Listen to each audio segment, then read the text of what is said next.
పెట్టుకొని మా మీటింగ్ మొత్తం షూటింగ్ చేస్తున్నారు. నేను తమ్ముళ్ళు ఆ సెల్ ఫోన్ నెట్లు వచ్చాయి, టెక్నాలజీ నేనే ప్రమోట్ చేశాను.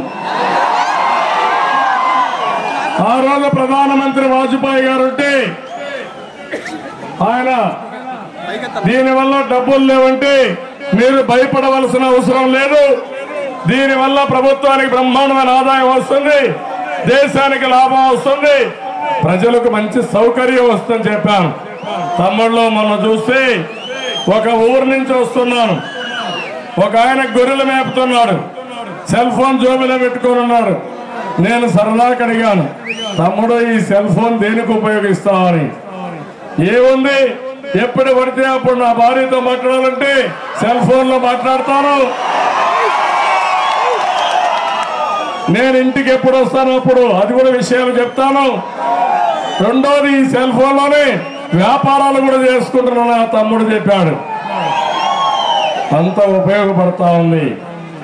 ఈరోజు పక్కనే నేషనల్ హైవే ఉంది, విజయవాడ హైదరాబాదు. ఆ నేషనల్ హైవే కూడా 4 లేన్ రోడ్ రావడానికి దోహదం చేసింది తెలుగుదేశం పార్టీ. మద్రాస్ చెన్నై గాని దేశంలో గోల్డెన్ క్వాడ్రిలేటరల్ రోడ్ ఎప్పుడో తెస్తే హైదరాబాద్ కూడా 4 లేన్ రోడ్ అప్పుడే ప్రారంభిస్తే ఈ సిగ్గులేని కాంగ్రెస్ పార్టీ ఇప్పుడు పూర్తి చేస్తున్నారు ఆ రోడ్డు కూడా.